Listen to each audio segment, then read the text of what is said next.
Bonjour, je m'appelle Kim de l'école de naturopathie Olé.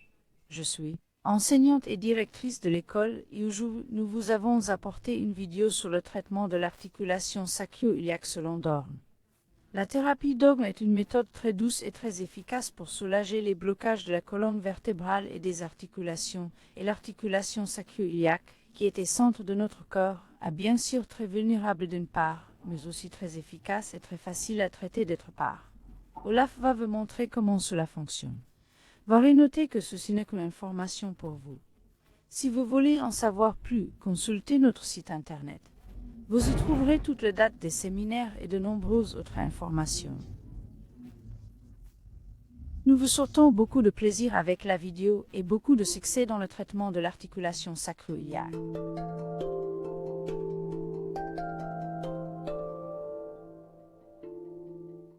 Nous traitons d'abord l'articulation isque.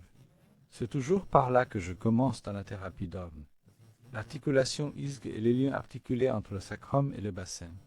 Et l'articulation isque a une mobilité relativement facile. On peut bouger le bassin vers l'avant ou vers l'arrière, par exemple en courant, en marchant, etc. Dans la thérapie par les épines, nous avons une difficulté avec l'articulation isque. C'est que nous ne pouvons pas la traiter sans aide, de moi, pas de manière à ce que cela fonctionne toujours. Il faut que je passe par là. C'est pour cela que nous avons besoin de cette glissière comme auxiliaire dans la thérapie par épine. Si j'ai bloqué l'articulation isque de côté droit, je dois placer le curseur ici, précisément sous les apophyses épineuses de sacrum. C'est d'une importance capitale. En effet, il faut veiller à ce que le curseur arrive bien sur les apophyses épineuses et ne touche pas l'articulation isque. Cette dernière peut provoquer de la douleur. Le curseur est donc placé ici. Ensuite, dans le cadre de la thérapie Dorn, le patient se positionne du côté bloqué, se balance là où il n'y a pas de blocage et fait balancer sa jambe. Ensuite, dans tout le patient de l'autre main et écarte effectivement son bassin de manière à ouvrir l'articulation isque. Le patient se balance ici et c'est là que le curseur est placé. Je fais le tour ici, je tire le patient vers moi à l'aide du curseur, et de l'autre côté j'ouvre simultanément l'articulation isque. Et cela se débloque. Ce qui est spécial avec cette méthode, c'est qu'elle fonctionne presque toujours et qu'elle est sans danger. Même en cas d'hernie discale, je peux l'appliquer. Elle est adaptée à toutes les pathologies des patients. Et c'est là toute la particularité. Pour ce qui est de la libération de l'articulation isque, la méthode utilisée importe peu. L'important est de trouver une solution à un moment donné. Cependant, ce qui est unique, c'est que cette méthode est extrêmement fiable. Dans la plupart des cas, elle est même plus efficace que la chiropratique. Par ailleurs, on peut dire que l'articulation isque est souvent responsable de douleurs lombaires, voire elle est toujours impliquée. C'est pourquoi, lorsqu'un patient se plaint de douleurs dans le bas d'un douce, je commence toujours par traiter l'articulation isque. À partir de là, beaucoup de choses peuvent déjà être résolues. Ainsi, par exemple, une douleur typique de l'articulation isque survient lorsque le patient s'incline en avant pour se brosser les dents et qu'il ne parvient plus à se relever. Bien évidemment, le problème ne réside pas uniquement dans l'articulation de notre colonne vertébrale, appelée l'articulation sacro-iliaque. D'autres blocages sont également très souvent impliqués. Pour ma part, je dois traiter la colonne lombaire après cela. De plus, dans le cadre de la thérapie Dorn, il est assez courant d'effectuer également des traitements sur le reste de la colonne vertébrale.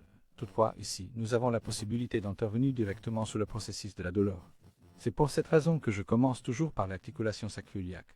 Cette articulation revêt donc une importance capitale, en particulier pour la statique de notre corps. Les blocages de l'articulation sacro-iliaque sont responsables de la plupart des disparités de longueur de nos jambes.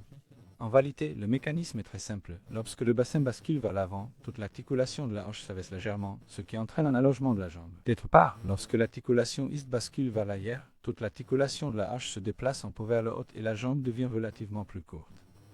Et puis nous avons souvent une torsion de bassin.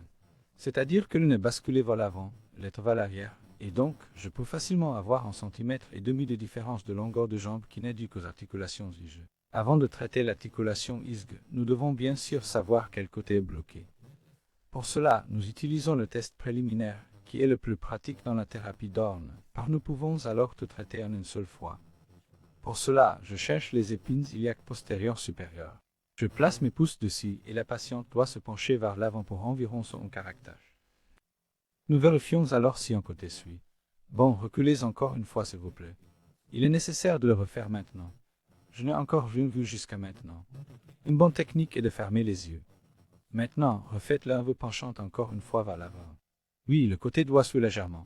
On peut également le constater facilement. C'est en fait établi que nous avons remarqué ici. Le côté doigt a adopté le même mouvement. Cela suggère qu'il est verrouillé ou bloqué. Maintenant, je récupère le contrôle de ma curseur. Juste un léger pas en avant et j'insère la planche entre mes pieds. Le côté droit reste bloqué. Par conséquent, je me positionne sur la planche en appuyant sur ma jambe droite. À droite, l'autre côté. Se balancer avec la jambe gauche. La coulisse est placée ici, comme je viens de le montrer sur le modèle, au niveau des apophyses épineuses de sacrum. Je fais le tour. Je fais le tour de la patiente. J'attrape le bassin ici. Je tire vers moi avec le poussoir et en même temps j'écarte le bassin. Maintiens cette position pendant 2 ou 3 secondes. Ensuite, je fais une petite pause. 1 ou 2 secondes de pause. Puis je traîne à nouveau 1 ou 2 secondes. C'est comme un taraban. On fait monter la pression petit à petit. Et encore une fois. 3 répétitions toujours. La première tentative ne donne pas toujours le résultat souhaité. Je me retrouve souvent à revenir en arrière. Dans ce moment-là, je dois tester de nouveau car contrairement à la chiropratique, je ne peux pas détecter le craquement ou tout autre signe. Au fil des années, j'ai fini par développer un sens de savoir quand les choses se débloquent. Malheureusement, ce n'est pas toujours perceptible. C'est pourquoi je me vois maintenant obligé de réaliser des tests systématiques. Dans ce cas, c'est maintenant le moment important. Bien, tu peux revenir. Dans ce cas, tout va bien maintenant. Mais il y a encore 2 autres possibilités. Je le simule maintenant. En réalité, c'est différent. Penche-toi à nouveau vers l'avant. La possibilité que ça suive à nouveau. Bon, stop, retour en arrière. Et puis l'autre option pourrait être qu'il poursuive de l'autre côté. Dans ce cas, cela ressemblerait à quelque chose comme ça. Si tel est le cas, je traiterai à nouveau avec l'autre côté. Mais dans le cas présent, c'était comme ça, le côté droit était bloqué. Je l'ai traité, il était droit. D'accord. Penche-toi encore une fois en avant.